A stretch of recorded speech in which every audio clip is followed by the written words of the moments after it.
देश के प्रधानमंत्री को या फिर इस शख्स को तो सभी लोग जानते होंगे।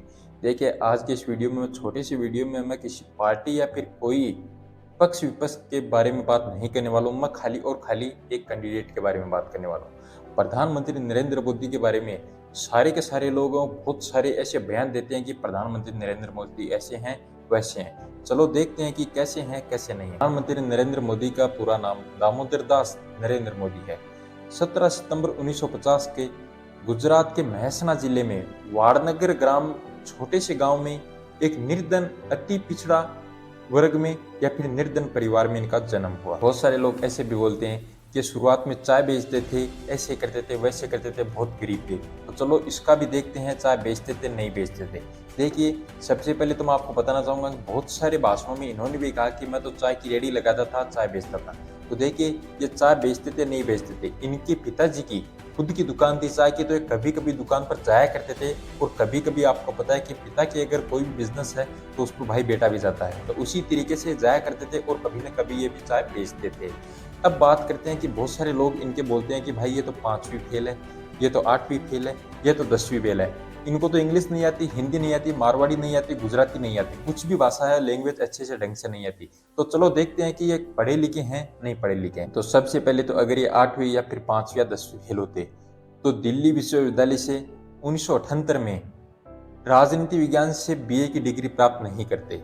उसके बाद 1983 में गुजरात विश्वविद्यालय से एमए की डिग्री राजनीति विज्ञान से नहीं प्राप्त कर सकते, क्योंकि अगर ये 5वीं फेल है 8वीं फेल है तो कोई बंदा 5वीं 8वीं फेल है तो वो यहाँ तक कैसे पहुंच सकता है।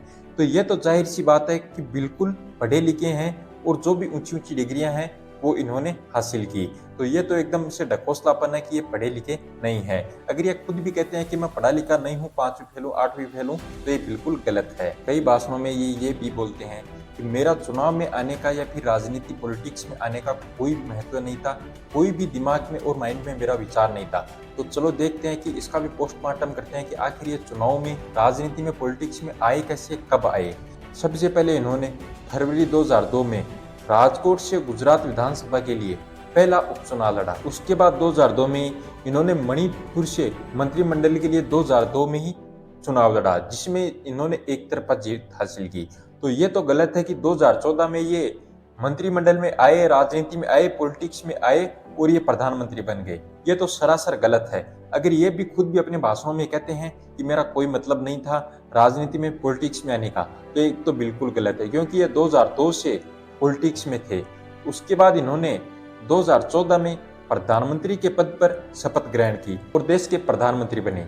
अब चलो यहाँ तक कि इनके बेसिक डिटेल है वो हो गई है। अब चलो इनका पूरा का पूरा पोस्टमार्टम करते हैं कि आखिर ये कहाँ तक ये आदमी सही है, गलत है, क्या देश के लिए प्रधानमंत्री बनने लायक है या फिर नहीं है। देखिए, 2014 में जब इन्होंने शपथ ग्रहण की थी, उससे पहले आपको पता है कि चुनाव में और चुनावी रणनीति में सभी अपने अपने बयान देते हैं, सभी पार्टी के लोग अपने अपने बयान देते हैं कि मैं आखिर ये करूंगा वो करूंगा। प्रधानमंत्री नरेंद्र मोदी जी के आखिर बयान क्या थे, क्या जनता के लिए करना चाहते थे, क्या वो कर पाए या फिर नहीं कर पाए। तो सबसे पहले तो आपको पता है कि इन्होंने बोला था कि गरीबों के खातों में 15-15 लाख रुपए वो ट्रांसफर किए जाएंगे, डाले जाएंगे। क्या आपके खाते में 15 लाख रुपए आए गए या फिर नहीं आए, वो तो आपको ही पता है। तो क्या ये जो बयान था इनका वो सफल हुआ या फिर नहीं हुआ। यानी कि इस झूठे बयान के, इस झूठे वादे के चलते ये क्या चुनाव जीतना चाहते थे।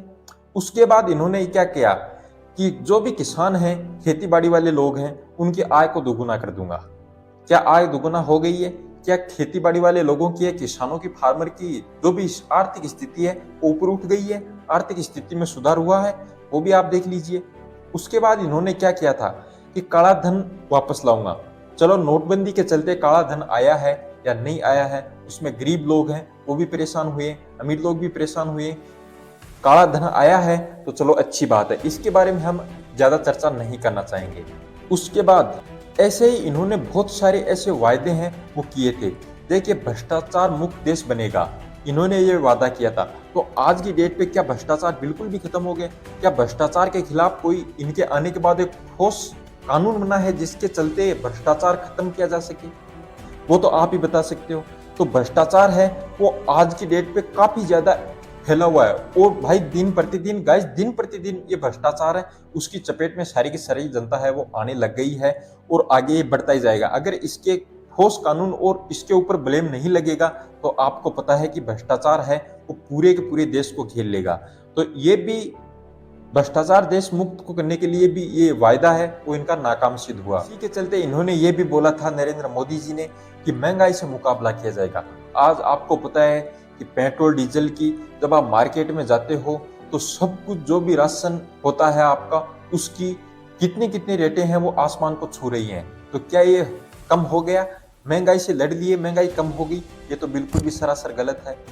आपको पता है कि इतने सारे इन्होंने वायदे किए थे, इनमें से एक वायदा है वो भी कंप्लीट नहीं किया। और हाँ, ऐसे भी है कि बहुत सारे वायदे इन्होंने कंप्लीट भी किए हैं, लेकिन ऐसे बहुत सारे बड़े बड़े वायदे किए थे जिन्होंने ये शख्स है वो कंप्लीट नहीं कर पाए। तो आपको पता है कि मोदी जी हो, भले ही राहुल गांधी जी हो, भले ही बीजेपी हो, भले ही कांग्रेस हो, कोई सी भी जनता पार्टी हो, भले ही कांग्रेस पार्टी हो, कोई सी भी पार्टी हो, मेरे भाई ये वायदे हैं वो सभी करते हैं, लेकिन वायदे को कंप्लीट करना बहुत मुश्किल है। आपको पता है कि महात्मा गांधी का नाम लेना और उनका जीवन परिचय जानना बहुत सरल है, लेकिन उनके जैसा बनना और उनकी आदतों को अपने जीवन में ढालना बहुत मुश्किल है। तो यही है कि बोलना और करना बहुत दिन रात का इनमें अंतर होता है। तो आपको कोई भी ऐसा शख्स मिले तो आपको ऐसा बिल्कुल भी नहीं देखना है कि ये एकदम से सही है। आप मेरे पर विश्वास कर रहे हो, मैं भी एकदम से गलत हूं, यानी कि मैं एकदम सही बात बोल रहा हूं, लेकिन कोई ना कोई तो मेरे से भी ऐसी कमी हुई है कि यार मैं गलत बोल रहा हूं उस बात में। मैं ऐसा नहीं बोलना चाहता कि मैं एकदम से ही गलत हूं, पूरा ही सही हूं। तो इसी तरीके से मेरा आपको ये कहने का मतलब है कि आप किसी पर विश्वास करते हो तो विश्वास भाई करने लायक चीज नहीं है। आप उसी इंसान पर विश्वास कर सकते हो जिस इंसान ने पहले एकदम से अच्छे काम किए और पहले जैसे काम करते आ रहा है वैसे आगे काम करते जा रहा है।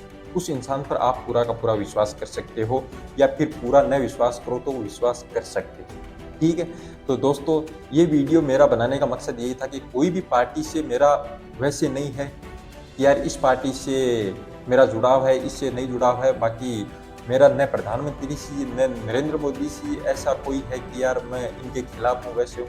मैं एक आपको वीडियो बनाकर अपडेट दिया है कि यार इस तरीके से हो रहा है आजकल के देश में, तो ऐसा नहीं होना चाहिए। तो वीडियो पसंद आए लाइक भी कर देना, प्यारा सा कमेंट भी कर देना, शेयर भी कर देना, और डेली ऐसे नॉलेजफुल और मोटिवेशन वीडियोज पाने के लिए इस चैनल से जुड़ जाइए, सब्सक्राइब कर दीजिए। चलिए, कुछ भी गलती हुई आखिर में माफ़ी चाहता हूँ। एक नई वीडियो में मिलूंगा। जय हिंद, वंदे मातरम।